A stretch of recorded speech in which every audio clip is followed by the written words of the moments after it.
Hello and welcome to the first 100 days panel discussion. My name is Beko Pin. What will your candidate do when he or she wins and starts governing for the first 100 days? This week, Rappler comes out with a series of sit-down interviews by its CEO Maria Ressa with four presidential candidates: Senator Manny Pacquiao, Manila Mayor Isko Moreno, Vice President Leni Robredo, and Labor leader Leody de Guzman. With us tonight, Rappler's very own Nobel Peace Prize laureate Maria Ressa. Sorry, I had to say that. And our editor at large, Marites Bitog. We also have professors from De La Salle University, Professor Julio Tehanqui and Professor Francisco Magno.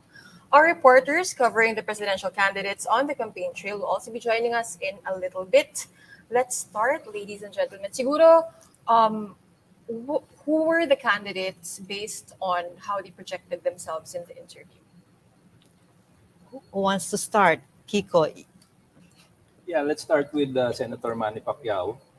I find that in his interview, he projected himself as a man of the masses, which is true. He rose up from poverty, and he said that he wanted to bring his fellow Filipinos to rise up from poverty. So I think it's a very authentic way of projecting himself as a candidate of the poor, and we haven't had that in really terms of political history, because in the past we had candidates telling that they are the Who claimed that? there is the claim that they are the candidate for the poor, but this is really a candidate who came from the poor.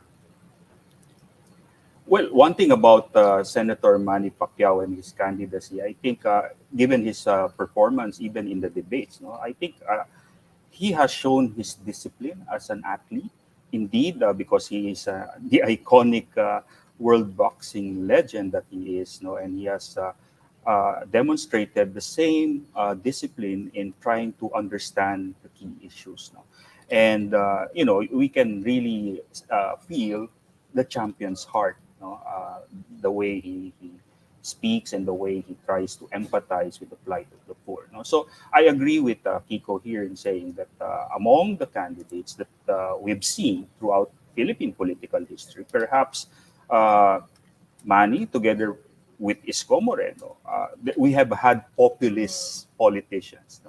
And we have the next generation of populist politicians in the person of Manny Pacquiao and even Isko Moreno, but with a difference, because they both genuinely came from the poor, and really It's not a marketing campaign. it's not a marketing campaign. They experience poverty. Totoo talagang silang nanggaling sa mahirap, at talagang pinakita nila na yung storya ng buhay nila, nanggaling sila sa kahirapan. What we're seeing in these two men, Isko and Pacquiao, is that they're using their life story as a platform, as their selling point. Yes. Is that enough here in Philippine politics? Well, alam niyo na naman, because we lack ideologies, we have weak parties, we don't have programmatic political parties. So ang katulad nga na sinasabi natin, ang politika sa Pilipinas ay tungkol sa kwento, It's about narratives, more than, and it should be emotive, something that will connect, that will resonate with the people.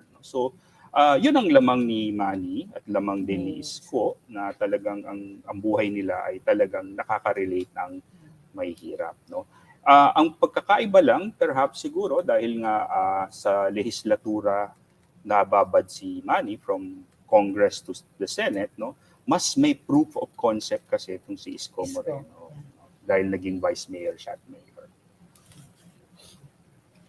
Hindi, yun lang ang may reservation about Manny Pacquiao is that he didn't do well nung nasa Kongreso siya and sa Senado rin. Yes. So, bakit niya gusto maging presidente? Yes. Kung yung track record niya, it doesn't really say much about him. Yes. Although, in the interview with Maria, I really felt yung sincerity niya.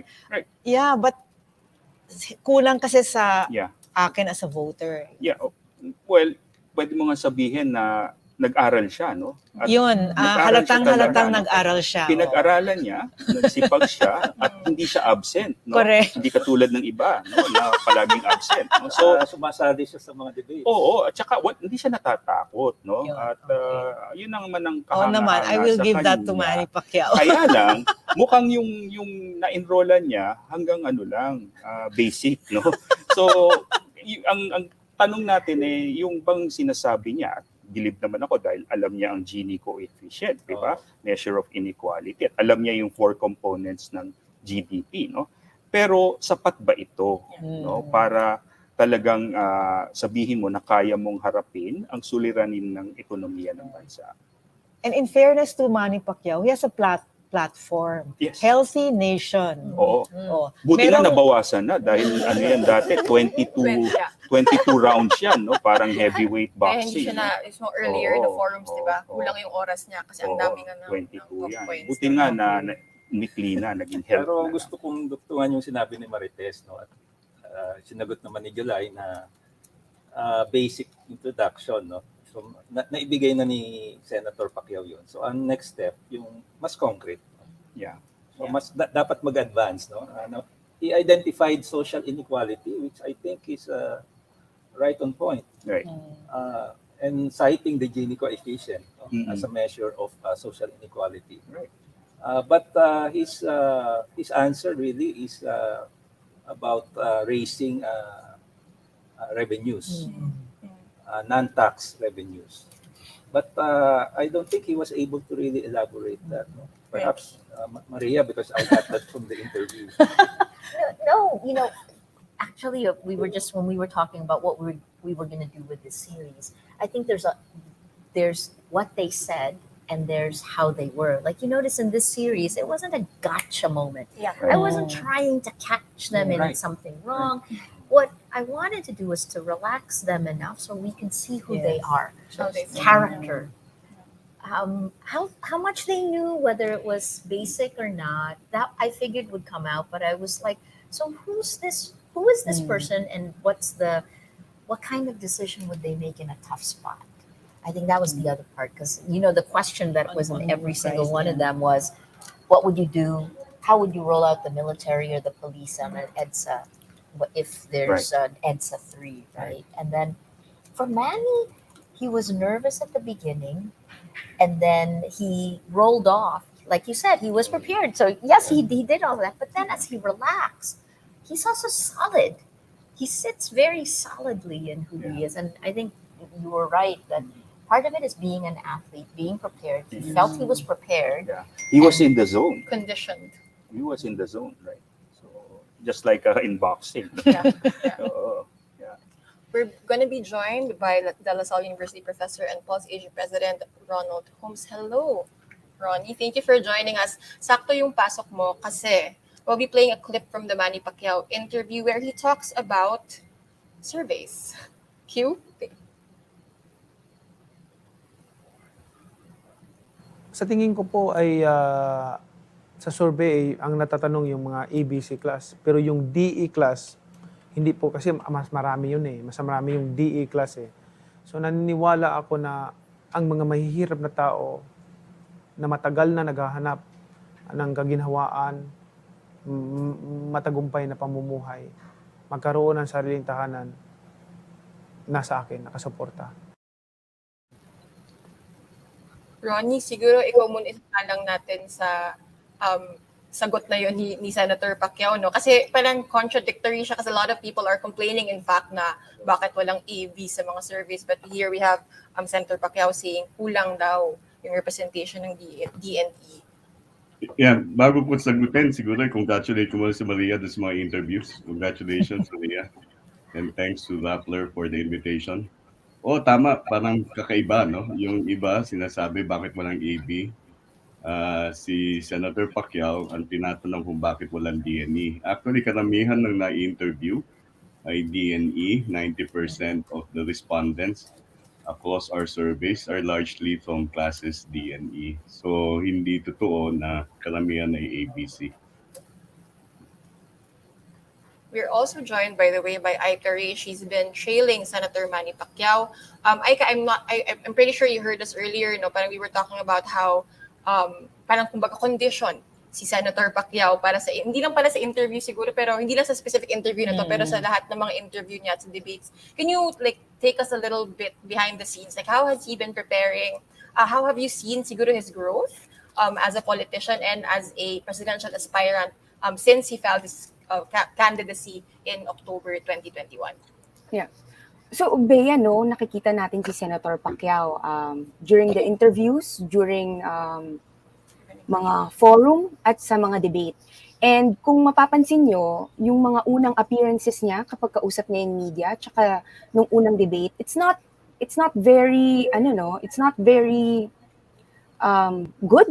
Or parang eventually, siya parang natututo siya kung paano siya sumasagot sa media at kung paano niya ipapakita yung sarili niya. And I think siguro, no, isa sa mga pinaka-best performance niya was actually nung it was during, ilang debates ba tayo? It was during the first debate, I think. Kasi dito niya napakita na talagang nakapaghanda siya, nakapag-aral siya. So, usually, ang ginagawa kasi ni Senator Pacquiao, kapag meron siyang interview, o kaya kapag meron siyang, merong debate, no? Usually, meron nagtitake siya ng one-day rest sa sorties para makapag-prepare siya. Especially, lalong-lalo na kapag debate, no? Yung iba lang kasi, like for example, itong interview ni Maria kay Senator Pacquiao, most of the things actually na sinabi niya, talagang paulit-ulit niya na rin itong nababanggit sa mga interview. And I think nabanggit nga kanina, no, yung GDP, yung Gini coefficient. So, even sa mga speeches niya, binabanggit niya rin to. And even sa mga media interviews, binabanggit niya rin to. Itong 4 elements of GDP, o kaya yung tinatawag niyang PDC, yung production, distribution, tsaka consumption. No? So, ano na yan, kumbaga, plakado ba? Palagi niya talagang sinasabi yung mga issues na yan. On surveys lang, he always says that also. Palagi niya sinasabi na sa tingin niya, kulang pa yung mga nasa-survey na class D and E, which is actually surprising, no? Given sinabi nga ni Ronnie kanina na majority ang nai-interview ay galing sa class D and E. And ang mukhang pinanggagalingan nito ay apparently meron daw silang kinommission na independent na survey firms para sa kanila, at pinapakita daw doon na nag-lead daw siya, number 2 daw siya. Yun ang kanilang claim, no? Kaya sa tingin niya kulang o na mas malakas siya sa D&E ayon sa survey na ibinibigay sa kanila. Bea? Any questions for Aika? I'm wondering, Aika, parang bukod sa, yun nga, meron silang commission survey sa sinasabi nila, no? Parang, how is he adjusting, tweaking? Final stretch na tayo ng kampanya. My gosh, it'll only be a little over 2 weeks, no? Before election day. Yeah. May mga last minute adjustments ba tayo nakikita kay Senator Manny bukod sa hindi pagpunta niya sa Easter Sunday press con? Pag-uusapan natin later on, don't you worry. May mga last minute adjustments with Senator Pacquiao? Actually, nakita talaga natin to pagdating nung halfway mark, no, ng campaign, because he started hitting survey frontrunner Bongbong Marcos Jr. And kasi nung initial during the campaign, no, yung mga first few days, hindi talaga niya masyadong binabanggit ang Marcos family or si Marcos Jr.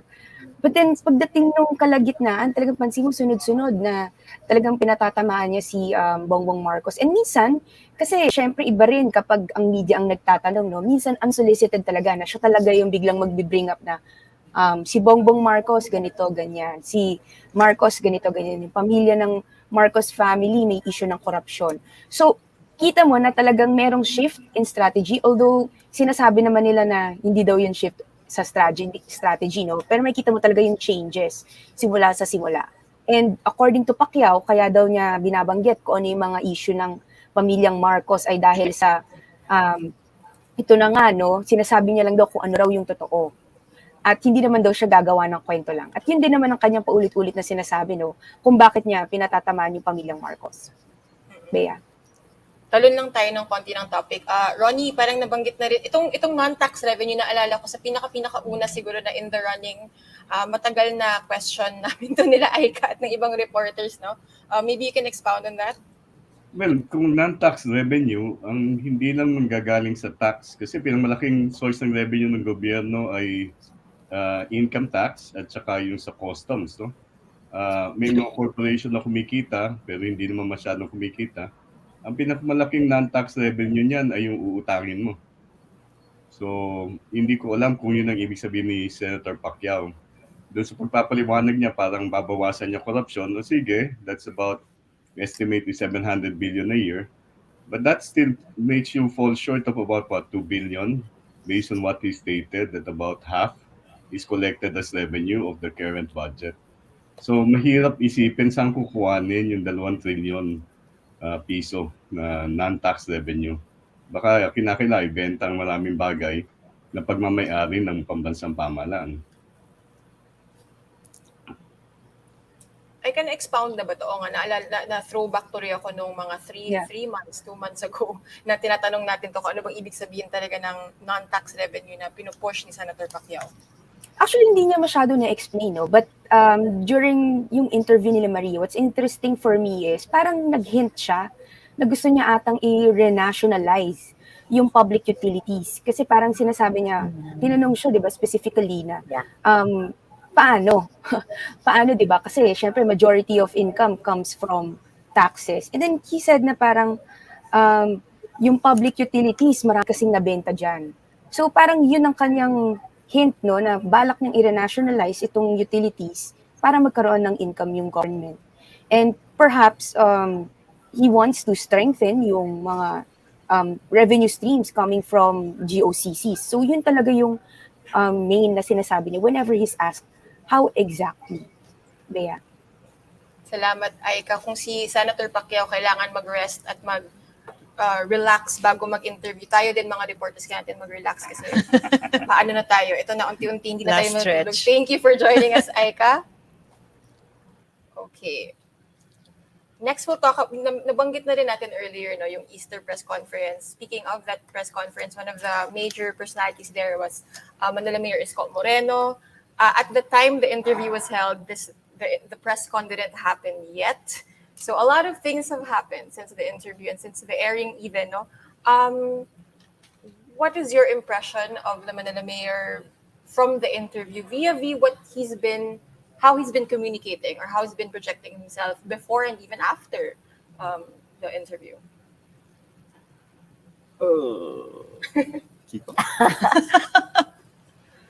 From the interview, what I got is that Mayor Isko is presenting himself as the alternative to the warring factions. Yeah. I think that's consistent with what we have been saying, that Manny Pacquiao and Isko Moreno came from the masses. So Mayor Isko is offering himself as an alternative to the what he called would be the factions of the elite. So presenting himself as a non-elite. Yes. Doon naman sa press conference, so ang lumabas parang hindi yung number one ang target, no? But if we look at the figures, hindi bumababa yung number one, no? Yung rating. Kaya ang bumababa yung mga nag-press conference. So apparently dapat doon sila humila ng numbers dun sa number one. Because I was trying to analyze, no? If we go by the Pulse Asia survey, VP Leni is already 24%, which is quite similar to where she was in 2016 in a five-way race. And right now, she's 24%, but the front runner is way up there. It's also because those below the second placer have very low numbers. So for the front runner to go down, those in number 3, 4, and 5 should go up. So that's what I think that should happen. Yeah. Well, to begin with, no, Isko Moreno, when the initial campaign, no, actually when he released his initial advertisement, it was really fantastic. No? It really resonated, and it encapsulated who he is and what he intends to do for the country. No, yung ako si Isko. No, telling, projecting a narrative of the everyman, no? The every Filipino. At galing siya sa mahirap, nagsikap siya, malayo narating niya. Lahat tayo katulad ni Isko. No? But unfortunately, in the beginning, he positioned himself as a healing president, a unifying president. Even, he positioned himself as a centrist, no? A third way candidate, no? Who will reject the factionalism and even the political infightings of the elites. No? Unfortunately, somewhere along the way, he squandered that narrative, that goodwill, no? And unfortunately, suddenly he shifted gears, he changed his narrative, and now we have seen what we had seen and heard during the Easter press conference, no? So perhaps it was his nature as a political entrepreneur. He goes where the voters are. So initially, he presented himself, he made himself available to the opposition as a unity candidate. And he was critical of the way the Duterte administration handled the pandemic. And then later on, he shifted, no? He shifted gears and tried to court the endorsement of the PDP Laban and even President Duterte. And then again, third act, no, he started hitting the number one candidate, no, the front runner, no, and then, then now he is attacking VP Leni. So, yeah, that's the story of Isko. No? So, So he got he's been lost shifting, somewhere. no? He's shifting from one narrative to another, and he lost the true essence of his narrative. No? So, yun ang naging problema ng Isko.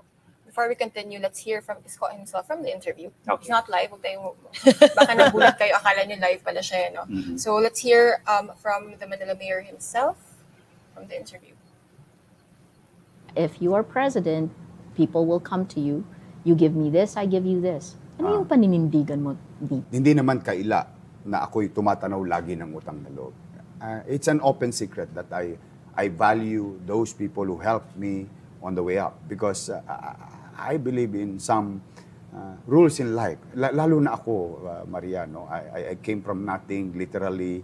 Hindi ako pinagpala na magkaroon ng magulang na may gintong kutsara sa bibig. But there is what you call demarcation line. No? Ano yun? So, yung ano lang, patas lang kayo. Walang mangagaragabyado sa iyong gobyerno o para na kita natulungan. Bahala ka magnegosyo. But what I'm after is those people who use power and be in the kitchen, no? No? And abuse such relationship to enrich themselves against the interests of the general population. That I cannot take. That was Manila Mayor Isko Moreno and his weaknesses. Do you have the impression that he might have taken this too far? Like his shifting of messages, shifting Right. of, like his I don't know if it's a strategy or his image. Since we've been using basketball metaphors a lot, no, this is what you call rookie, rookie Pangliga. mistake, no? Rookie mistakes, no? So talagang nakita natin dahil hindi naman 'tong kauna-unahan pagkakataon na tumakbo siya sa national, no? Tumakbo na rin siya sa Senado. Pero makikita pa rin natin yung rookie mistakes niya, no? At ang kulang sa kanya, no, ay yung tinatawag na message discipline, no? 'Di ba? Napakaganda na, napakahusay na ng naratibo mo. Dapat stick to the narrative, 'di ba? Hindi yung papalit-palit at hindi kailangan nagpapadala sa bugso ng damdamin, no? So may kinalaman din kaya ito sa character niya? Kasi it shows na he's hurting from the defections Yeah. from his camp to He's the a camp very of vice ambitious president. man. Yes. It's not a bad thing. But And then he's using the class card, no? Exactly. Na inaapi ako ng mayayaman, which is typical of a populist, no?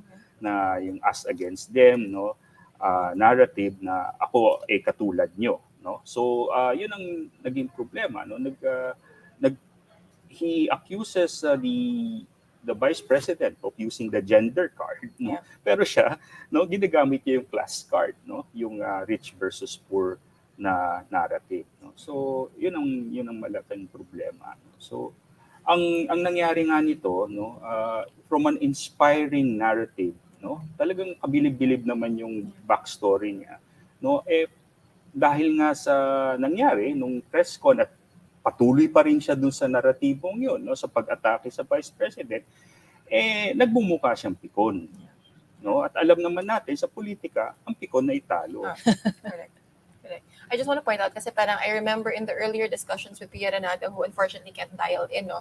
Pia covers Isko Moreno. Parang one of the first few forums, yung naig na naman kay Manila Mayor Isko Moreno is that he did have message discipline. He was very focused. He didn't stray from what he wanted to say. So yun, earlier months lang yun ng ano. But you're curious ako because he was the first to be interviewed for the interviews. So whether we like it or not, he kind of set the tone, right, for everyone else. Even the types of questions that we took through all of them, right? Because part of it is you improvise based on what you get, right?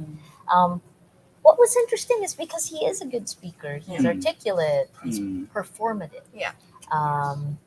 And a lot of the things he has said, we've heard this story. He presents it well. I guess what I asked, and you can hear it even in that question, what I was after was, when push comes to shove, who are you? I think the other part,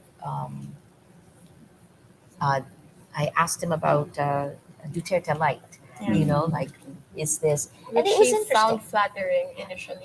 Yes. No, but it was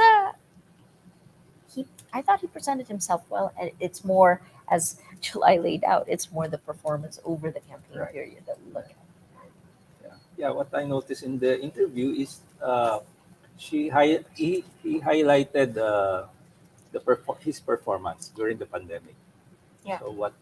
Which I thought was also good because we were just coming out of it at that time. Yeah. And he emphasized the use of data, right? Which I think is very good because at that time, local governments are expected to do much, given the lack of national coordination. So I think the Manila mayor showed this as his performance. Right? But to be fair, no, I mean, marami naman talagang nagawa si Isko in the span of 3 years sa Manila. No? At yung performance din niya nung the pandemic was really one of the best among the local chief executives. No, whether it was enough, no, to catapult him, or it is enough to catapult him to the presidency, remains a question. No, kasi maraming nagsabi from the very beginning, sayang kasi kung itinuloy mo lahat ng plano mo sa Maynila ng 9 years, no? Kahit hindi ka na mangampanya, magiging presidente ka, di ba? So, tsaka yung and also he's going to follow the model of Duterte from mayor to president. Right. So that's the big question also that's being asked is, can he take on a national position without passing through other positions in government or other posts? Oo, kasi yung Duterte phenomenon is a black swan phenomenon. No? Talagang hindi mo yan kayang ma-replicate kaagad. No? Kasi talaga naman, iba rin naman yung And Duterte was mayor for several terms. Oo, correct. Yeah. 2 decades, more than Post-EDSA, 2 decades. Yeah, right. So, Critics will say it was too long, but and for Isko, it's too short. Too short. At syempre, ang kritisismo din ng iba, kaya mong gawin sa Maynila yan. Dahil ang resource-based ng Maynila ay napakalaki. Di ba? Pero hindi mo yan mare-replicate sa lahat. No? And at saka, definitely, hindi mo rin yan mare-replicate sa buong bansa. Kasi, case in point, di ba? Pangako nga ni President Duterte, parang Davao or parang Singapore ang Pilipinas pagkatapos ng termino niya. No? Pero, di ba? Wala pa rin. Diba? and this call also references Singapore a lot. Yes. Ronnie is on the line. Yeah, I'm wondering though, sir, because diba, Isko Moreno was one of the, can you call him like the promising stars of the 2022 campaign, diba? Parang people were like hyping him up early on. and then his numbers went down, and then they stopped moving. Can we connect this to the shifting messages of the mayor, or is there something else that explains this? Well, that what explains if you track back in terms of the surveys, he was doing well in the up to the September survey when we still had Sara Duterte in the list. Sara had 20. I think Isko came in second, essentially tied with Manny Pacquiao and Bongbong Marcos. The complexion of the race changed when Bongbong Marcos when Sara begged off from the presidency. Instead, was in tandem with Bongbong Marcos. Also, at the same time, that was when Isko was not endorsed by Sambayan. So the events that transpired between September to December, when you had the vice president declaring her candidacy, may have impact also on Isko's voting support. In that sense, may pareho silang base eh. They have a shared constituency, they have a shared support base, and that support base has gone to the vice president. What Isko was trying to do initially was to get the support base coming from those who trust and approve of the president. That was why he was seeking the president's endorsement, specifically after the president started to hit on Bongbong Marcos. Right. Now he's going back to trying to get the support base also of the vice president. So I agree with July. It's one fundamental mistake in a campaign. You repeat your message, you stick to your message. If you suddenly go beyond what your message is and you become onion skin, that is a fatal sin on the part of a politician. Right. Recipe for disaster. No? Kahit paano. Thank you. So now we move on finally to the Easter press conference. Hindi man finally, hindi naman ito yung highlight ng discussion na to, no? Yeah. We will be joined by Rambo Talabong. He covers Senator Ping Lacson, who was part of the press conference, along with Isko Moreno and Norberto Gonzales. Rambo. But as Rambo goes into the call pala, let's hear Ping Lacson on the Unity Talks. This isn't from the interview. This is an ambush interview, if I'm not mistaken. Ang maliwanag dito, nagkasundo lang kayo para ituloy yung laban yung kanya-kanya. Correct. At saka, hindi, sige. Meron lang ako rito, meron. Tama, ganun talaga yung core message na huwag kayong maniwala doon sa mga pinalalabas na mga disinformation na merong mag-withdraw kasi yan ang persistent yan Social media, maski sa mga mainstream media, lumalabas, baka mag-withdraw si Mayor Isko, baka mag-withdraw ko sino-sino. Yan ang talagang dominant na messaging nila, no? Parang kino-confuse, parang nasa ganun, marami nang nagtatanong sa amin, yung mga supporters, totoo ba na mag-withdraw si Senator Ping? And we have to correct over and over and over again. Nagsasawa na kami kako-correct, kaya mabuti na rin ito nangyari. Once and for all, malinaw, walang mag-withdraw at hindi kami mag-withdraw. Sir, kay Tito Sen, Against VP Leni Robredo, sir. Don't you think po baka mag-backfire din po sa inyo yun, knowing na second place po yung papalitan at baka sa Bongbong po yung hindi naman ako nagsasabing ganun Wag mo sa akin i-attribute yun, na pa-withdrawin yung second. Wala kami sinasabing ganun. Precisely, sinasabi lang namin, walang mag-withdraw sa amin. And there are other options. Maliwanag naman yung aking message Huwag nyo i-confuse sa ibang mga messages. Tito Sen, ano pong may recently po, may those are personal opinions, no? Na hindi naman pwedeng magkaalay lahat yung opinion namin on all matters. Siyempre, minsan may mga ibang opinion na lalabas. Pero talagang core message na nagkasundo kami, walang mag-withdraw sa amin. At tigilan na yung pakalat na balita na mayroong mag-withdraw. As simple as that. So Senator, for the record lang po, yung withdraw Leni kay Mayor Isko lang po yun. Sinabi naman niya yun, siya lang. So ito yung Unity press conference na hindi pala sila united. So gusto nilang sabihin, no? Rambo, you've been covering Senator Lacson since the start, no? Ano yung may nagbago ba? Well, obviously marami nagbago, pero ano yung mga pagbabago na napansin mo simula nung Easter press con na to? But actually, si Senator Lacson, pinaka-consistent talaga siya. Kung napakinggan nyo yung kanyang ambush interview, he really said, my messaging is clear. If you get confused with the other messaging of other candidates on the same table, that's on you. But that's also a problem for Senator Lacson since a week since the Easter Easter Sunday press conference, he's still doing cleanup. Kailangan pa rin niya i-clarify na hindi ko mensahe na pinapa-withdraw ko si Leni, kay Isko Moreno lang yan. We actually discussed this extensively yesterday sa campaign conversations with Pia, how this really is an Isko project. It's mostly Isko Moreno. The intention of Senator Panfilo Lacson is to stop the efforts of having him withdraw, to stop being bullied on Twitter, people calling him to withdraw in favor of Leni Robredo. He wants that to stop. But then what happened on Easter, we all watched how it transpired from a statement being shown to everybody. It started with a statement. They showed it to the media. It's printed. This is our script. But then everything went everywhere when the press conference started. When the questions started coming in, this is what's really tricky with press conferences. You really don't know what everything's off the table, even that statement, right? So that's what happened for Senator Lacson. He wants to be consistent, stop the withdrawal talks, but now he has to clarify that I'm not a part of that. Well, I'm also part of the message.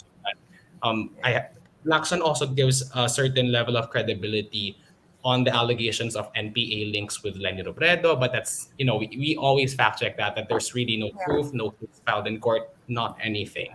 So it's a mess for the side of Senator Lacson. Now, I just covered him this morning in Rizal. He's just campaigning industriously with SP Soto.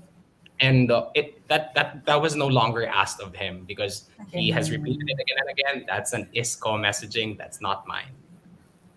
To his relief, at least he can go back to actually campaigning for himself again instead of defending himself from another candidate's message. To clarify, we did invite Senator Lacson to this interview, but he actually tried for a little bit. For a few weeks, we were waiting for a time. And then, I think at that time, there was also news about financing, right? So he was quite busy at that time putting his campaign together. I'll give him that. And this was before the Alvarez eventually switched to Vice President Leni Robredo. What did this? He didn't grant the interview. He wasn't part of the interview series now. But what does this press con say about the three men? And what does it do to their campaign in a way, right? Well, everybody was excited about this press con.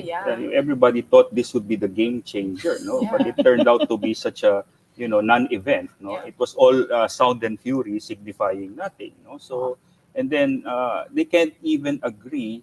It was supposed to be a press con on unity, and they're not even united with their messaging. No, so that's the problem. And strategically and tactically, it does not help anyone.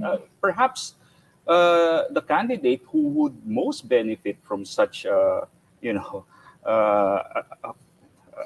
press con, a declaration would be Isko Moreno, because and then Ping Lacson would not even benefit from it. If you look at their combined survey average, it's between 5 to 6%. So it has become a unity of non-players, all of whom have the potential of being the spoiler. So really, it doesn't make any sense. And then the suggestion that the number two should give way so that there should be a substitution, it's plain and simple illogical. Di ba? Saan ka naman nakakita ng ganung klaseng pag-iisip? Especially, well, as a political analyst, we are in a presidential form of government, and the nature of presidential election is that of a winner-take-all contest. And definitely, if it's a winner-take-all, it's a contest between number one and number two, in the finals. Hindi mo pwedeng sabihin na Ateneo versus Lasal. Ay, teka, atras ka muna, di ba? Although yun yung joke ngayon sa internet. People making UAAP jokes because of that. Diba? So, baka kung Ateneo, di dapat. Anyways, let's not go into UAAP basketball. But did it make sense to you? What was your initial impression of that? Like, especially we're heading into the final. Ito pa yung parang, di ba parang in every campaign, yung post-Holy Week, yung parang turning point. Ito yung mga strategists, hindi na matutulog after this. Correct. What did you make of it? Easter Sunday also, right? Like Easter Sunday. You're supposed to be resting. No, I was means that you're supposed to be rising. Right. That's what I guess we all thought it became a was gonna be. setback instead. Yeah. So the Yeah. outcome expected is not the one that came out. Yeah, parang what were they thinking? Who even initiated it? It's Isko. It was an Isko game. And why did they join? And they even got one candidate who is not even figuring out in the surveys, not making waves. So anyway, so as the spokesperson of VP Leni said when he was asked to reply, K. Rambo, before I let you go, kasi di ba si Senator Lacson yung one of the first to actually pitch, kumbaga, a runoff, an informal runoff, although hindi yun, wala yun sa constitution natin, mag-runoff ka. Anong nangyari? Bakit ayaw na niya ng runoff? Siya naman nagsuggest nun dati. Has he ever explained the change of heart? For Senator Panfilo Lacson, sa kanya naman, that was an agreement before. It was on the table before, but now it's off the table and you can't use that against me when it benefits you. Yun yung kanyang perspective dito na, I offered this when you had the chance, now gagamitin mo sa akin kung kailan sa'yo naman. But you can also twist that. You offered it, but now why aren't you amenable to that? So you can look at it both ways, and ganun siya, yun yung kanyang messaging. And I think that's what he firmly believes. He really will not withdraw. For him, this is an advocacy candidacy. Even if he loses, he is out against corruption. He will ang pinag-usapan namin kanina sa ibang reporters while covering him, kahit sugatan si Senator Panfilo Lacson, hindi yan magwi-withdraw. Battlefield jargon talaga. Kahit sugatan siya, hindi siya magwi-withdraw kasi talagang naniniwala sa kanya. At that's just a side story sa kanya. He will not withdraw kahit na ibalik sa kanya kung ano yung initial na offer niya from before. Which is ironic because he's going to play the same role he played in 2004. You know, there were talks of him teaming up with Fernando Poe Jr. In order to have a united front against GMA, and of course he refused. So he ended up as the spoiler of that contest. But now, given his numbers, I don't think his numbers would even matter. So, Ronnie, speaking of numbers, do the numbers justify this Hail Mary pa ba to? Novena ba to on their part? Siguro to change the political landscape with 3 weeks to go before the elections? Well, siguro, ang ano doon is that essentially they will really have to work triple time, quadruple time for them to increase their numbers. All of the candidates for that matter are catching up with the front runner. You know what I got from that Easter Sunday press conference is that it was like an echo chamber among the candidates who were there.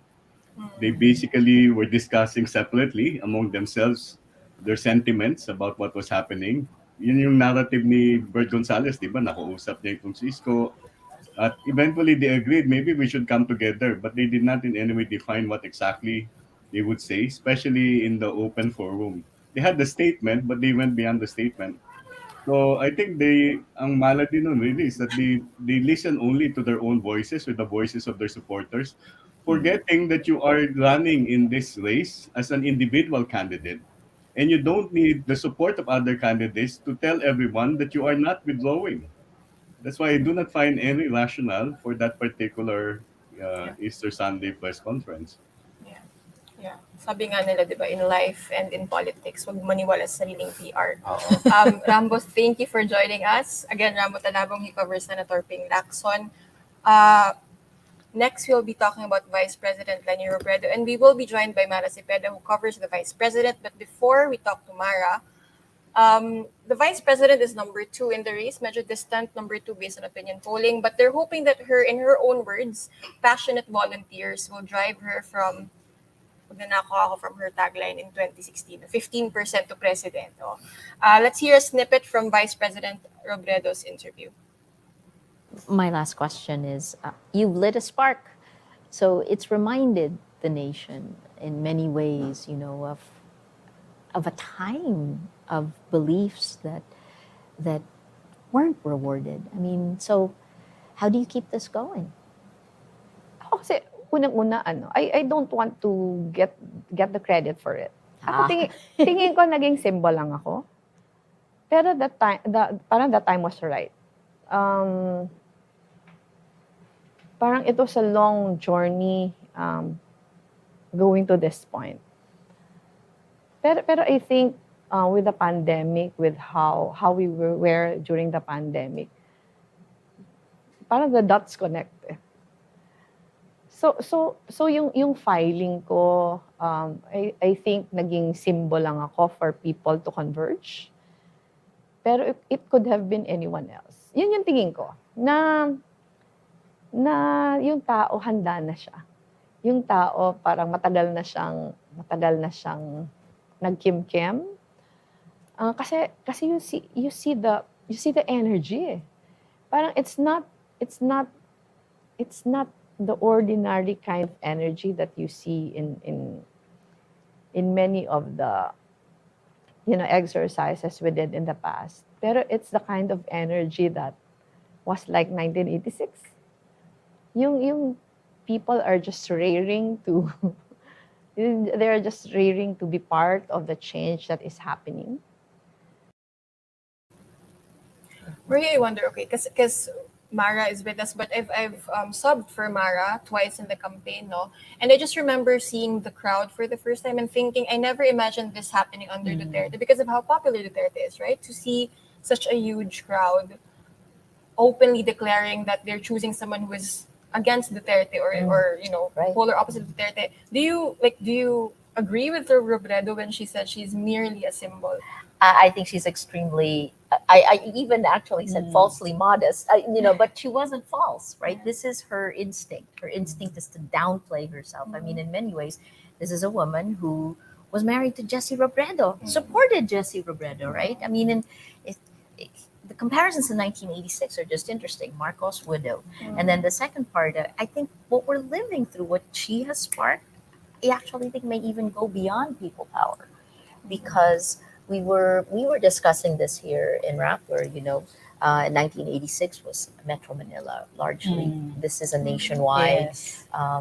and then I guess the other part is, look, even here at that point, she was pulling herself out. This is the paradox, because the Filipino wants a strong leader, and yet this spark. I don't know. What do you guys think? I'm still putting words to it. What's fascinating here is that I've been looking for youth activism. They were absent during the pandemic, during the years of Duterte, the extrajudicial killings, and now they're out, and I think they're comprising the majority of attendees of Leni rallies. I've just been asking reporters who've been covering. I haven't been physically to any of the rallies. What's interesting is that somebody mentioned that isn't this the activism now of the youth, but it's more constructive. They see an alternative. They're not just ranting or angry at Duterte, but they see a leader. So this is for me something very new. That I don't know if there's no youth vote anyway, but will this change things? And I think that such activism is slipping out of their gadgets. So there was online activism before, but then it's choosing when to be an activist. Yeah, it took a few years. Like I know on Twitter, people are always like, let's take this beyond Twitter, beyond Facebook. It took a few years. Actually, the question for Mara, kasi Mara, parang in another part of the interview, she was saying na for a long time, for most of her term actually, no, parang nobody stood beside her, behind her, alongside her. Pero I remember nung nag-declare siya, or was it her kick-off ng campaign, may line sa speech niya na parang tungkol sa pagtitindig, na kung titindig ka, maraming titindig alongside you. No, how has the vice president been grappling with, or how has she been making sense of the, I'm not sure if it's correct to call it a movement, that's been basically propelling her campaign in 2022? For VP Leni, it's always been the tendency of VP Leni to not be the center of attention. I think.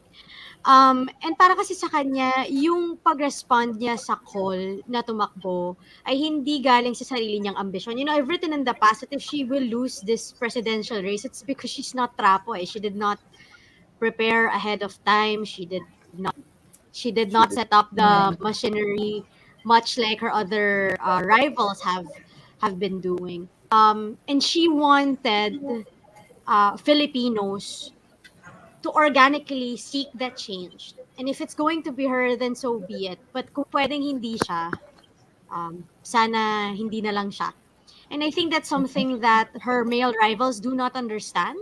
Probably because even if they deny it, trapo sila. I'm just gonna go ahead and say that. I'm just gonna call it a spade a spade. Kasi for example, Isko Moreno was calling VP was saying and Isko and Ping Lacson said Leni Robredo fooled the people because she said she wasn't going to run and only for her to run later on. But Isko Moreno said a couple of months ago, a couple of years ago, that he wasn't running for president. Were people bringing that up?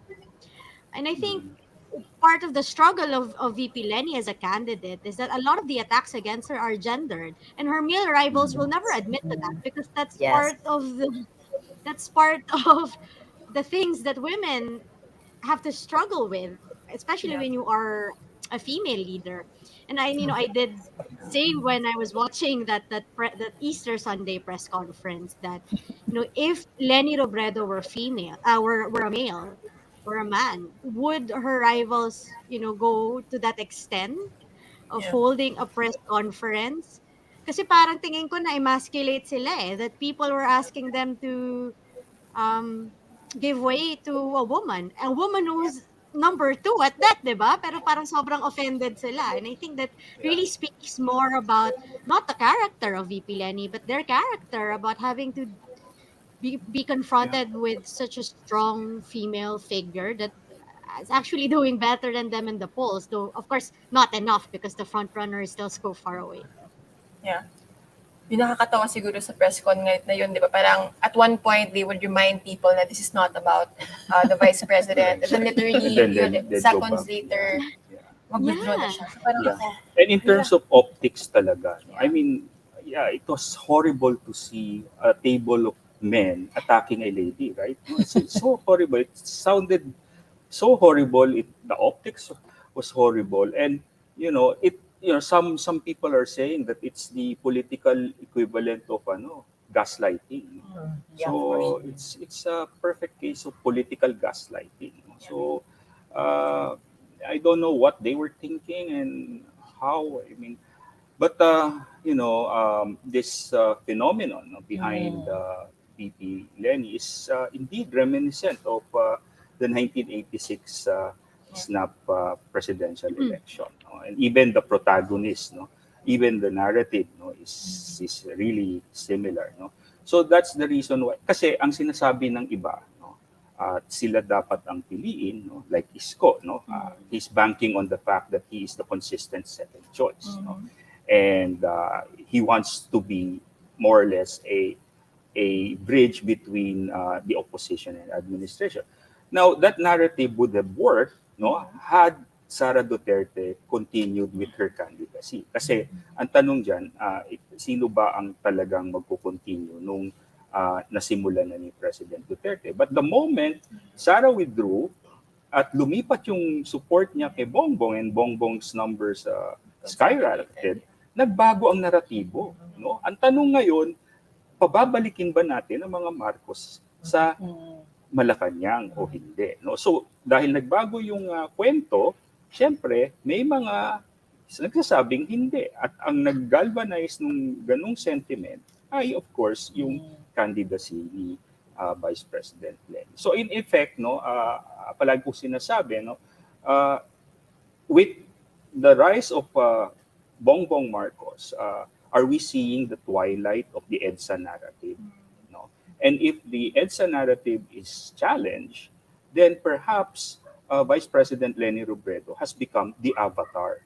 Hindi lang symbol, avatar ng EDSA narrative. But hindi ito laban ng dalawang pamilya. Hindi. Yes, That's Ito ay Isko's line. question ng pababalikin ba natin ang isang pamilya na hindi pa hinaharap yung pagkukulang ng nakaraan. Hindi tayo makamove on dahil hindi rin nila ina-admit. No? Sa South Korea, if you will recall, si Park Geun-hye, daughter of the dictator Park Chung-hee, tumakbo sa pagkapangulo, humingi ng patawad sa mga Koreano, nanalo, no? Pero 2 years later na-impeach din. No? So, paki-remind sa Filipino, sa audience natin na na-impeach siya, no? 2 years. Nakakulong na yun. Correct. So what was interesting to me about Leni, and I'll go in, is there were 2 of the 4 actually had they lowered their shields. And I don't know whether it's because she's familiar, but actually I've interviewed them all through the years in different ways. But Kat Leody was just himself because he was so happy to have to be able to say what he believed. Like he really believed it with all his being. And Leni, even during the toughest questions, her shield was down. What was interesting to her is not only she didn't have false pride.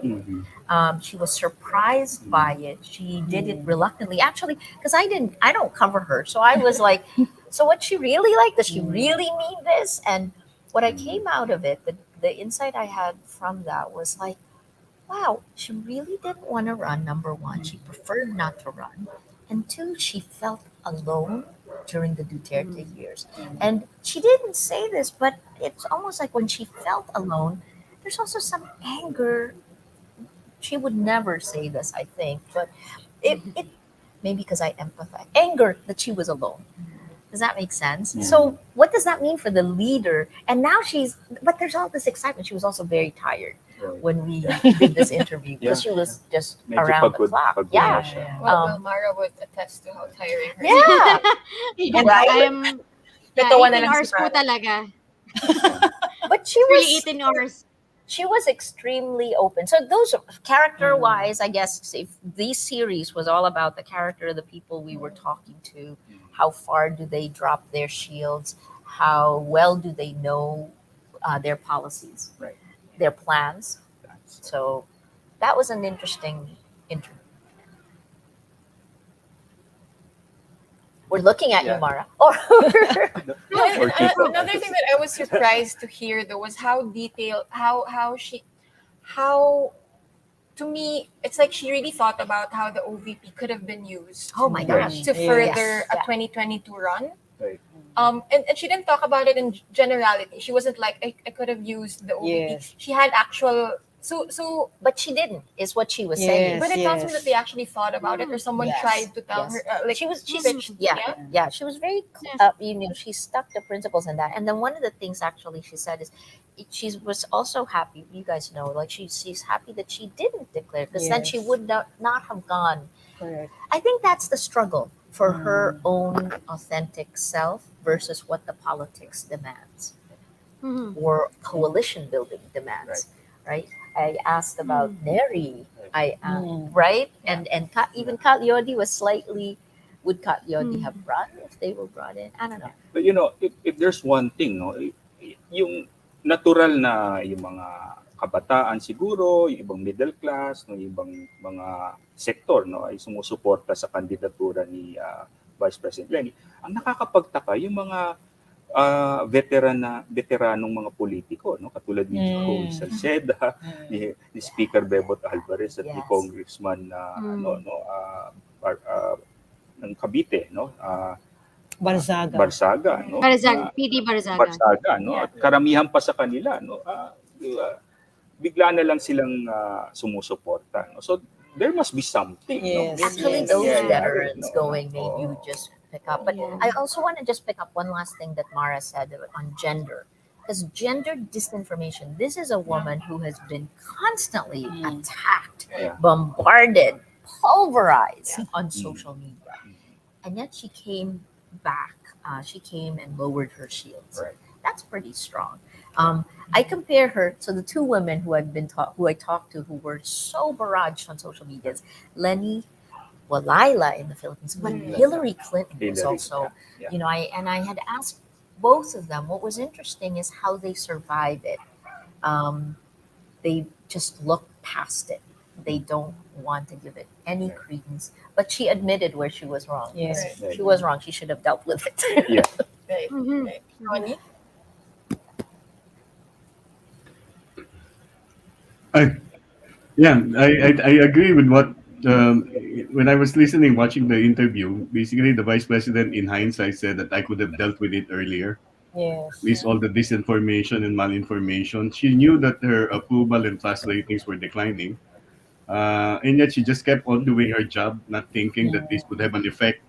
Because she was not Mhm. in any way, most probably, intending to run in 2022, and the Mhm. circumstances forced her to run.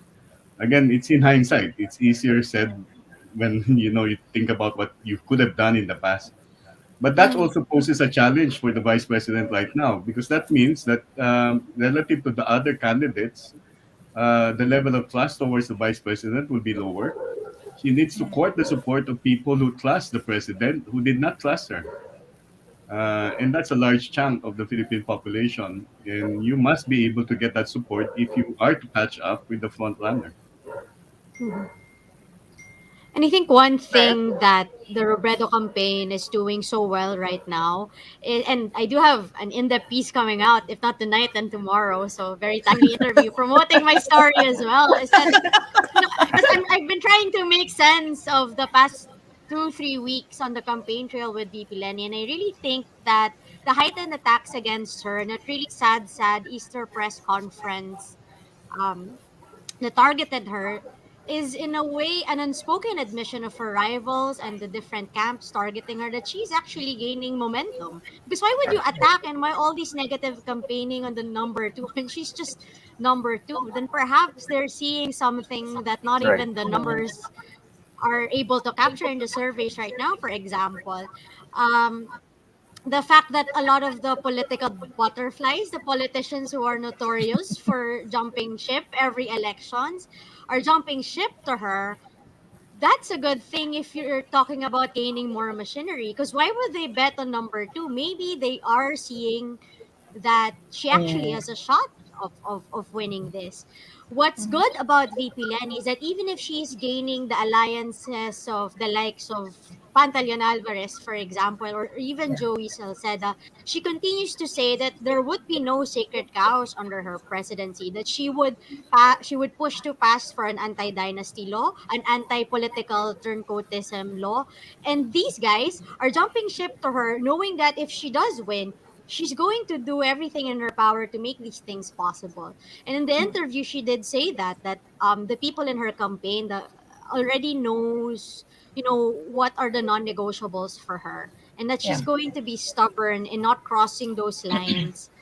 Um, and to me, that could very well be an indication of the kind of reforms that Leni Robredo presidency would bring to our electoral and political landscape. The only question is if she actually has enough time for that Yeah. momentum to happen, right?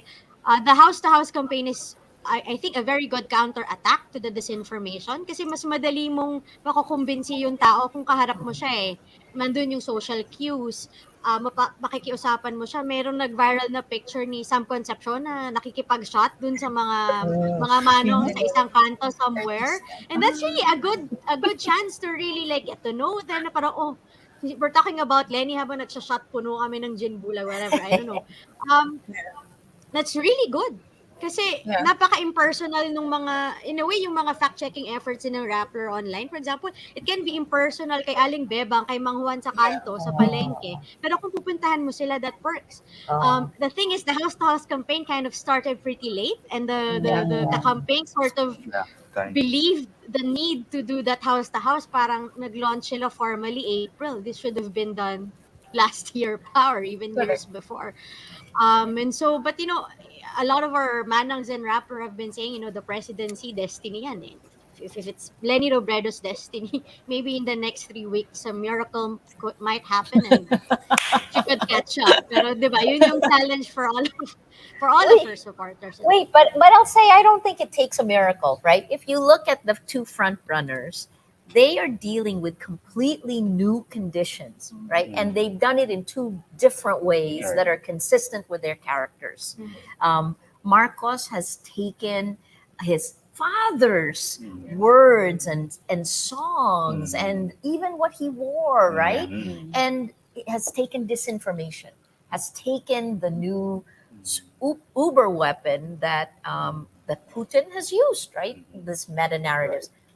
Lenny has been the target of these attacks, but the struggle there is, where is the old politics versus the new?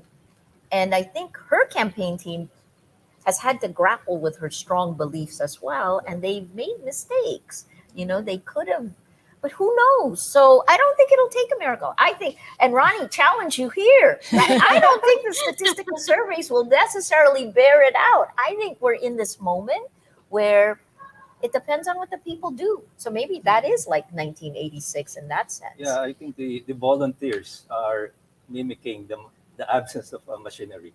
Yeah, I was gonna say. So if the majority of the local politicians went to the front runner, we are seeing certain local politicians switching. Right. Although I've also been hearing a lot of because I'm trying to monitor, some of these local politicians are actually expressing that they are very fearful.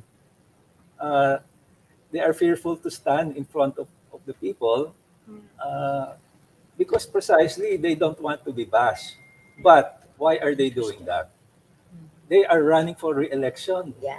And something must be happening on the ground. Yeah. So that their political fortunes are actually tied up to the popularity of the candidacy of VP Leni in those specific local bailiwicks. Right. Even their machinery might find it difficult to herd the voters towards their chosen candidate, because the voters themselves are making the decision to support the Robredo campaign. Right. Because I remember talking to someone who is very familiar with politics, right, national politics, and that person said something about it's very strange to use a retail style of campaigning for a national, but then this retail is the scale is quite like I never imagined people all over, like even my friends would bother doing house to house campaigns. Like this is something that we haven't really seen. This is the first time in the post Marcos era that we're seeing a house to house. The house to house campaign is actually a local, of course, way of campaigning, but on a national scale. Right. But in the United States, this is what they call get out the vote campaign. Right? Knocking on doors. Knocking on doors. So this is the first time we are seeing a get out the vote campaign on a national scale here. Which means that VP Leni has hundreds of thousands of volunteers to be able to do it on a national scale. Because the challenge really is for all of these warm bodies in her huge rallies to convert these warm bodies into actual survey numbers and actual votes on election day. So that's the big challenge. Now, I think it's a force multiplier in the sense that it offsets the advantage of the BBM campaign on social media. And social media, you don't know who's bashing you or who's interacting with you. They're all, nameless, faceless trolls. But here you have actual people knocking on your door and campaigning for Leni and Isko. So it will offset the troll effect. Ronnie, talking about survey numbers, right? Have we, because this is quite late, no? Yung door-to-door, house-to-house efforts ng Robredo campaign, have we seen its effect on the numbers, or have we yet to see if it's actually working sa numbers-wise? There's a big difference right now between the work that we're doing now and the work we did in 2016. In 2016, we did weekly surveys. Those were commissioned by a network that has been closed down. So unfortunately, we don't have the funds to do the same weekly surveys. Weekly surveys will be able to track what the impact of many campaign activities would be. Our surveys now are monthly, and we saw a 9 percentage point increase in the case of VP Leni in the March survey. If the surveys were done on a weekly basis, we'll be able to say also what the effect of the press conference would be. But let me just point out, I agree that house-to-house campaigns may have an effect. Most especially since, July and Kiko are political scientists, the literature in our discipline will say that direct voter contact is important in influencing Yes. voting behavior. And by direct voter contact, I'm not referring to the contact of any candidate with the voters, the contact of campaign supporters to the voters. So if you have a multitude of campaign supporters of any candidate talking to voters individually, even the sample ballot, the one giving the sample ballot, that would have an impact in terms of their voting decision on election day. Now, the question is whether they have the time, whether they can Yeah. influence people to change their view within the last month, for example, or in the next 17 days that remain, or 16 days that remain. Because just remember that all of the malinformation and disinformation has taken place for what? 9 months, 6 years, More. 10 years, Yeah. 14 10 years, years. and you're trying to remedy it within a span of time within the campaign period, which is about Yeah. 90 days. So that's where the challenge lies, because that's the problem now. Of course, we'll see that not in a survey, but on May 9. Yes. If we don't have an exit poll, we cannot say what would happen. Since we don't have an exit poll, it would really just be the election results. Thrilling ba yun, no? Mara, before we let you go, thinking beyond May 9, no? Parang, Mhm. syempre itong mga Robredo People's Councils campaigns, di ba? Hindi naman siguro to, after May 9, win or lose, hindi naman siguro to maglalaho na lang ng parang bula. Are there discussions like, or like within the camp or among the volunteers, like what next after May 9, whether the vice president wins or loses, like what's next for this movement in effect? Alam mo, ako hindi ko rin alam. Kasi they take their cue from their presidential candidate. And si VP Leni, parang how can you plan for what's after May 9 kung hindi mo nga alam kung mananalo ka o hindi?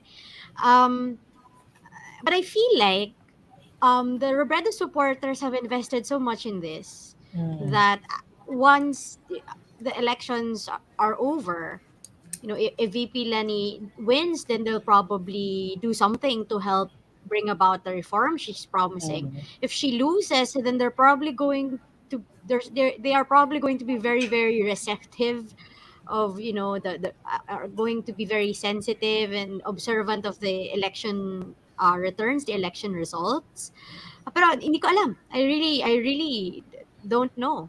But they will take their cue from VP Lenny or whatever is going to happen on May 9. But they've set up this mechanism Yung Robredo People's Council, kaya yan finorm ni VP Leni, if she becomes president, it's going to be like the People's Council in Naga, where they become actively part of the policy making body of the city.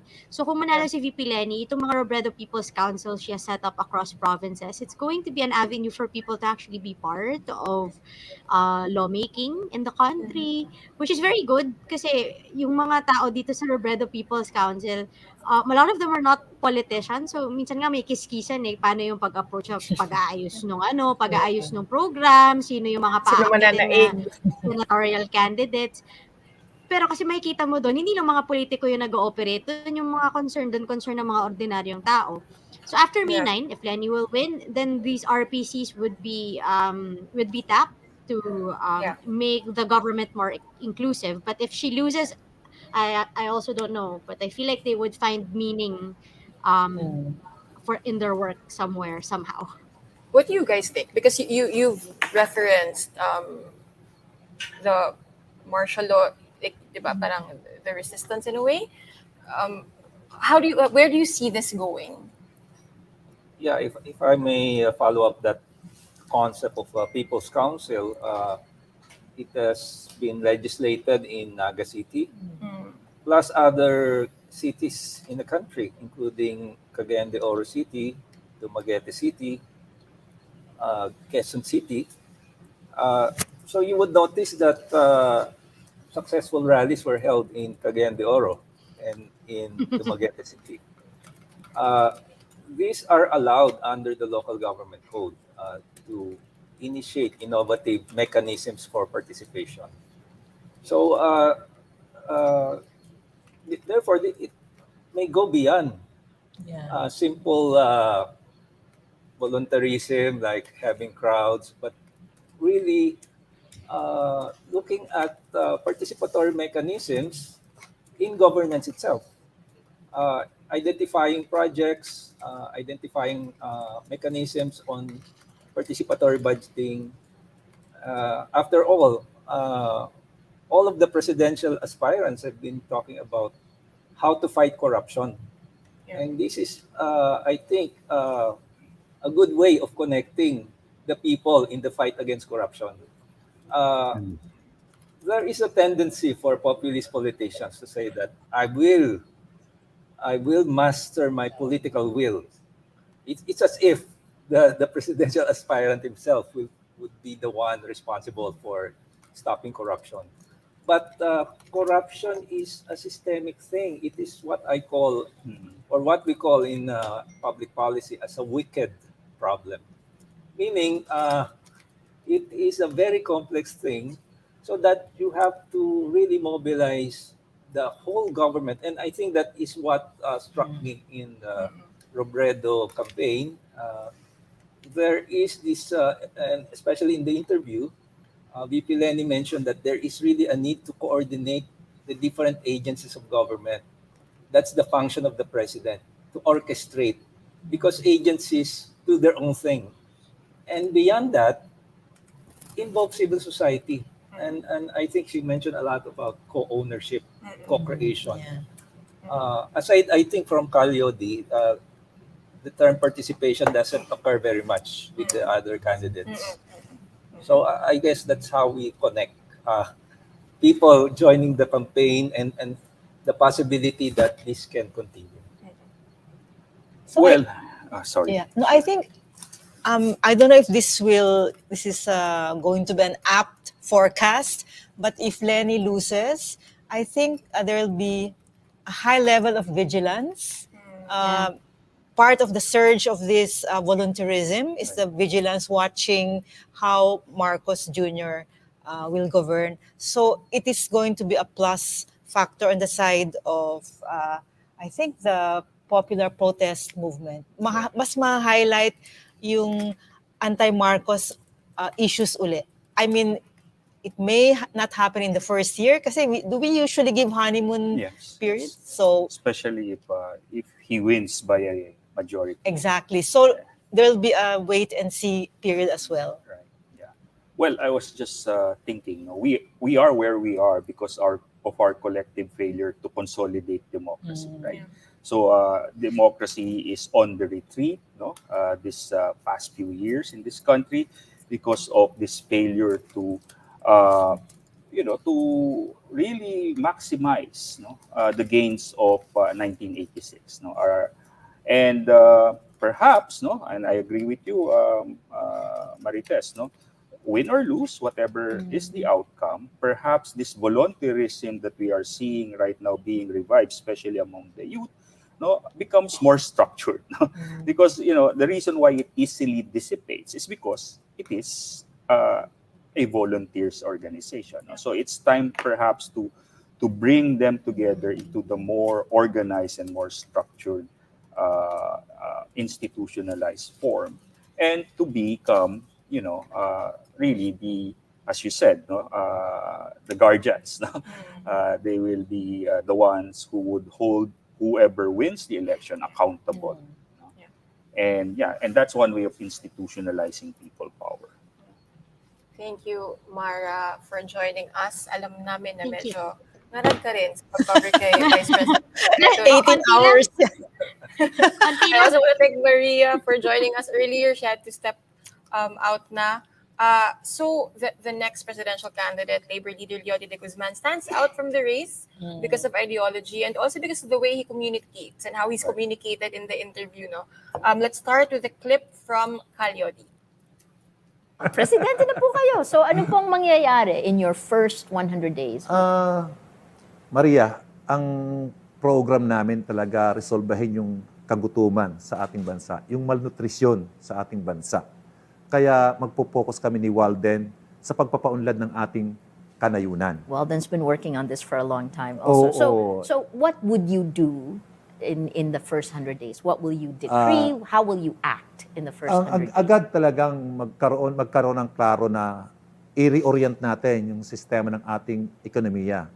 Mag-focus tayo doon sa agriculture, paunlarin natin yung agriculture, at buksan natin yung industriya at pagpapaunlad niyan ng ating industriya. Yun ang ating gagawin.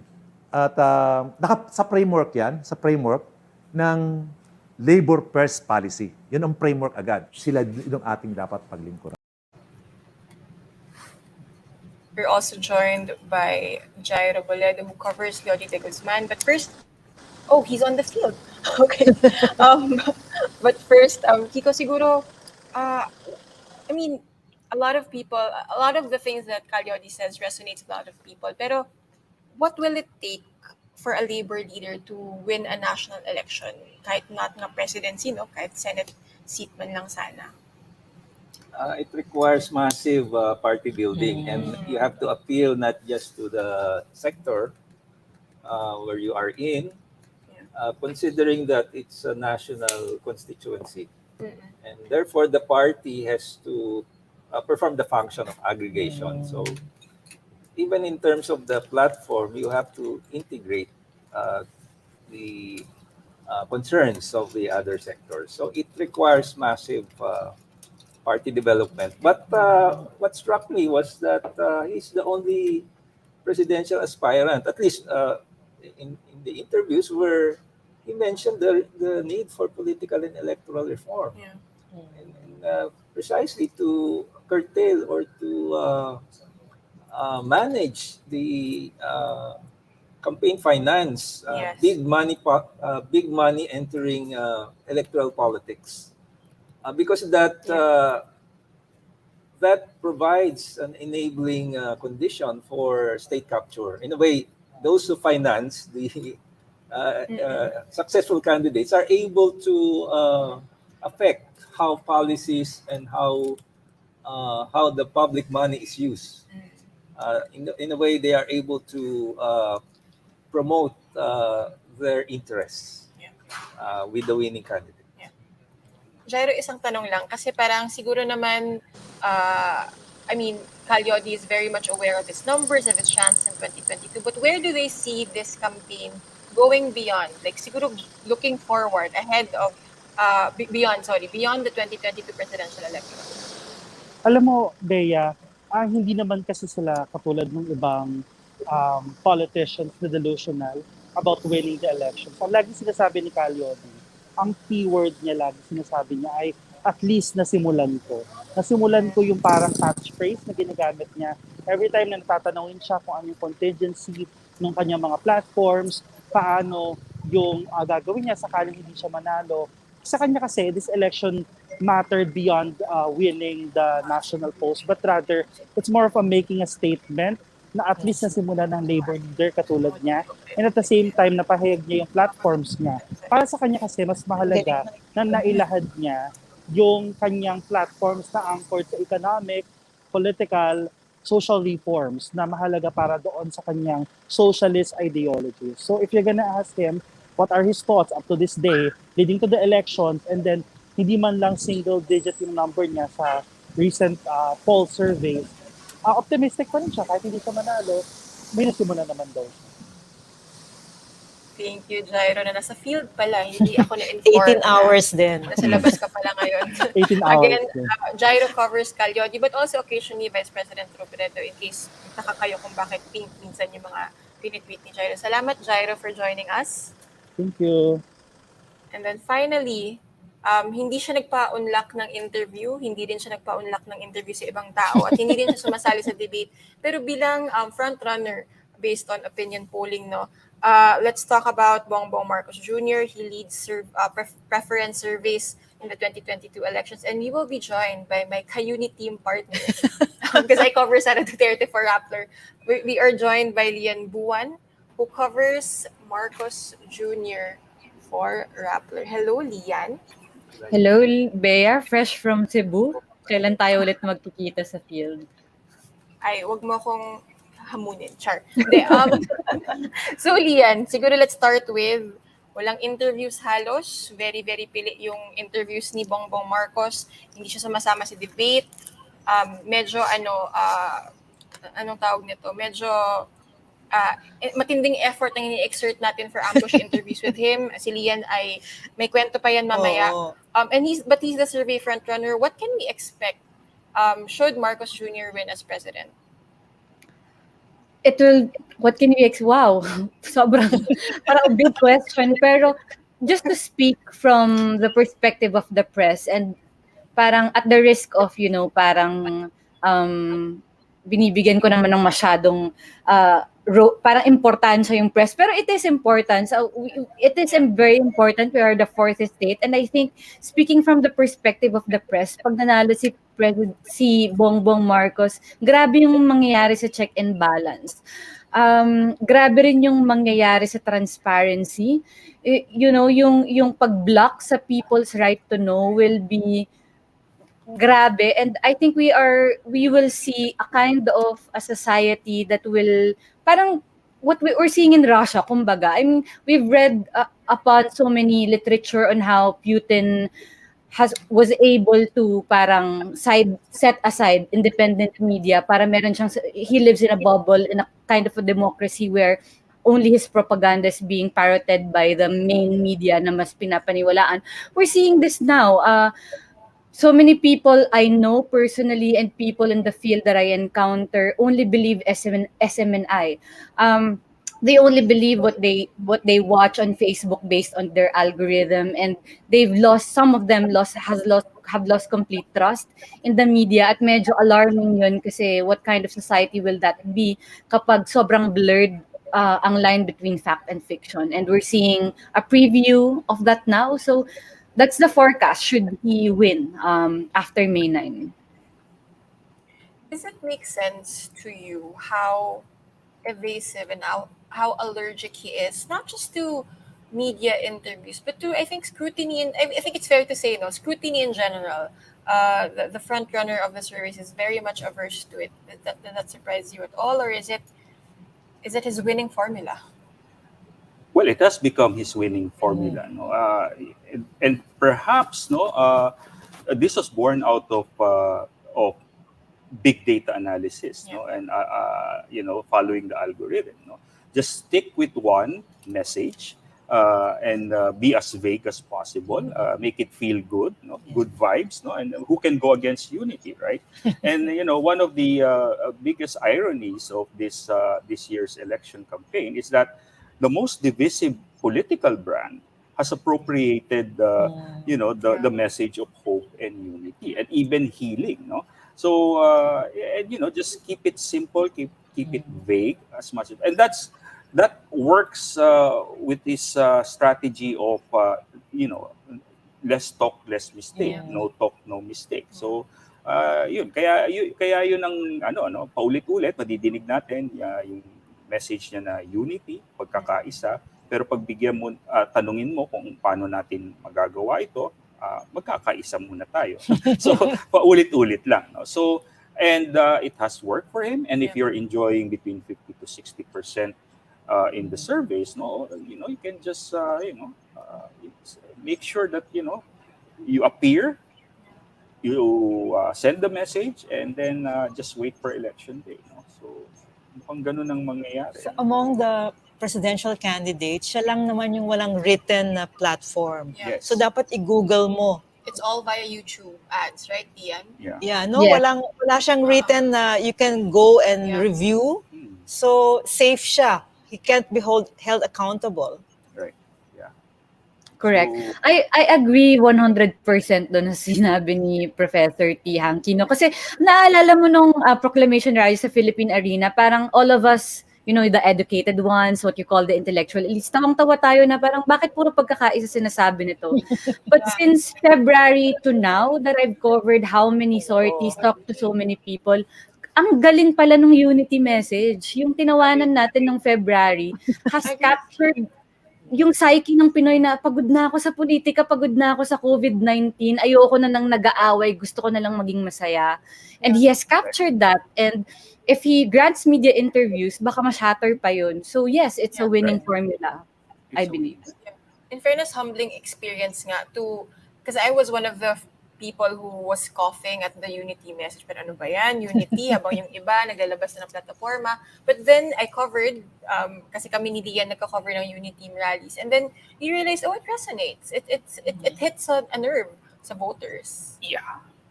So, yeah, it's part of the the mood of the times, perhaps, given the pandemic. No, we were thinking na perhaps after what we've experienced during the pandemic and how the government handled the pandemic, we would long for a more technocratic, good governance, reformist approach to national politics. But instead, the opposite happened. No, pagod na ang tao, so wala na rin silang pasensya.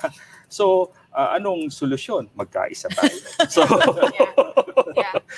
no, I mean, it might be illogical for us, but you know, there's that inherent logic, no? May rationale yan sa madlang people, di ba? Ronnie, why does unity work so well, even if, as Professor July has pointed out, he is a very divisive figure in Philippine politics dapat. Pero ngayon, siya na yung nagbe-bring together ng kung, di ba, iba't ibang One, it's a simple statement. It's a very short word. The second, it diffuses yung extent by which he is perceived, at least by his opponents, as a polarizing figure. By expressing himself as the unity candidate, ang ginagawa niya, he's telling basically people who are open to support him that I will not anymore be a person that will polarize the nation. So he diffuses that criticism against him in one stroke, no? And he has repeated it. I think yun ang nangyayari, no? In all of the rallies, he basically says the same thing. And he doesn't depart from that. Maybe that's one thing that he learned from the 2016 campaign also. That's why he's not appearing in many of the fora. Because in one debate, he was really hit hard by all of the other candidates. Basically, they gang up on him. Traumatized. So I think that's one of the main things that Marcos' campaign has been doing well. By not appearing, you're not committing any mistakes, and that's one of the main rules that I think in a campaign. No major blunders would allow you to coast through. And earlier we mentioned, no, about message discipline. No? I mean, you got to hand it over to them. No, they managed to rebrand their political candidate, and then they've been disciplined to stick to the message. Nangihinayan lang ako, July, kay Leody de Guzman. Kasi si Leody de Guzman, ang pinaka-disiplinado, no? Sabi ko nga, Leody-logy. The way that he really appeared in the interview with Maria, he was composed, even on the question of people power 3. He thought about it. Being on the other side of the fence as a protester, what will you do if there's people power 4? So nag-isip siya, and it shows in his face. Bongbong Marcos also shows the same thing, at least in his speeches. No? When you look at the rallies, when he talks about unity, parang isa yung positioning ng kamay niya. It's like watching the father. The father, right? The other day, I watched the father in his speech in the lifting of martial law in 1981. Ganun din. So he has rebranded himself as a person who can unite the nation despite being a polarizing figure. Just think about that. And 50+% of the voters are from 18 to 44. Yeah. Right? And those in the age of 44 were just in elementary during EDSA DOS. No? So really, I mean, wala sa kanilang nakakaalala talaga nung anong nangyari nung panahon ng tatay ni BBM. No? And of course, sila yung babad sa internet, babad sa social media. So sila yung madaling maniwala dito sa mga sinasabi nila tungkol sa so-called golden era.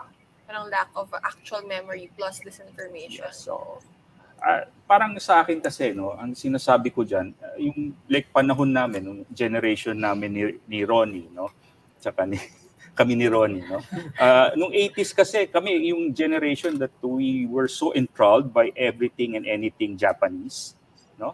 So kami yung talagang we embraced Japan in the 80s, no. Pero yung mga lolo at mga tito-tita namin, talagang shock na shock. Galit, no? Bakit kayo gustong-gusto niyo yung mga Japanese things, no? Nakalimutan niyo na bang ginawa sa atin ng bansang Japan? So parang ganun na nangyayari ngayon, no? So yung generation natin, no, namin, nila Marites, nagtataka, bakit kayo na-attract sa brand ni Marcos, no? Hindi ba nyo alam yung nangyari before? So, pwede rin tignan siguro earlier. It was mentioned, I think it was Marites who mentioned it. If you look at the youth vote, ano ba gusto ng kabataan? Yung isang pag-aaral na ginawa ng youth-led PH, I think Kiko is familiar with this one. Kung ano usapin na mahalaga sa kanila, medyo mababa yung tungkol sa gobyerno, nangungunang kahirapan. So tama yung sinasabi ni Lian, no? Mas nagre-resonate yung magkaisa tayo para maiangat natin sarili natin sa hirap. Mas tampok sa kabataan yung kahirapan. So to me, it's not just a question of really that you were born after EDSA. It's the conditions, those are the conditions that you experience over your lifetime in the last 18 years. And you see yourself in online learning right now with your future not so secured, right? You've experienced 2 years of the pandemic.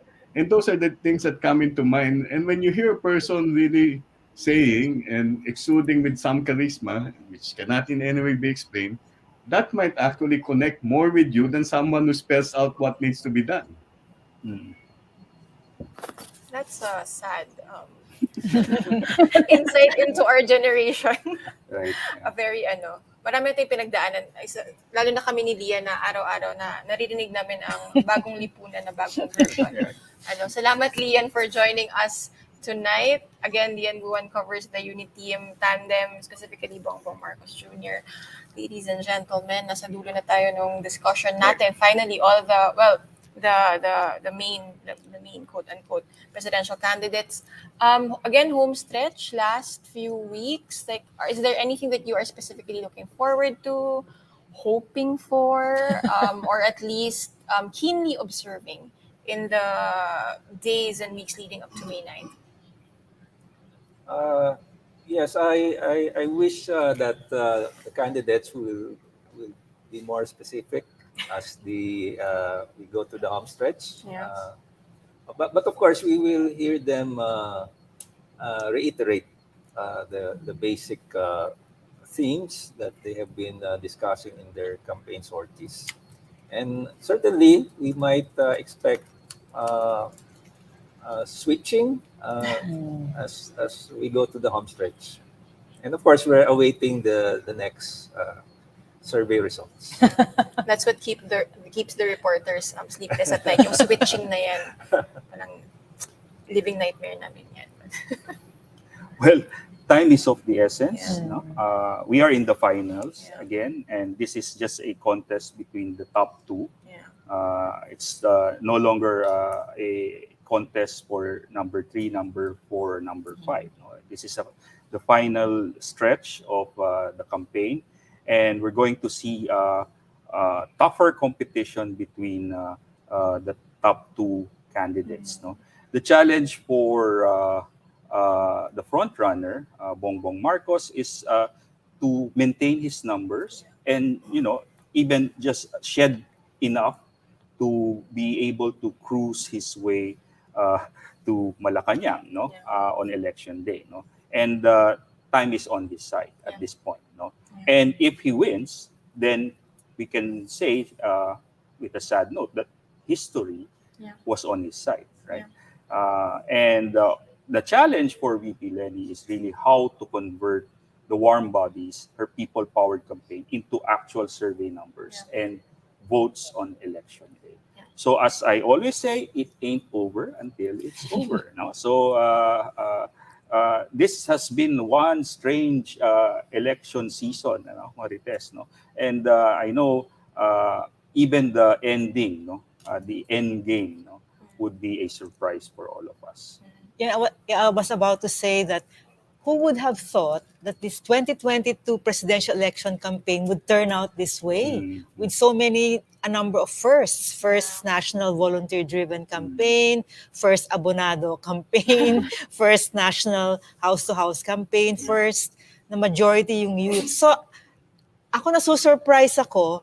So, I want to be surprised also come May 9. Na it won't be determined by the numbers, but we don't know.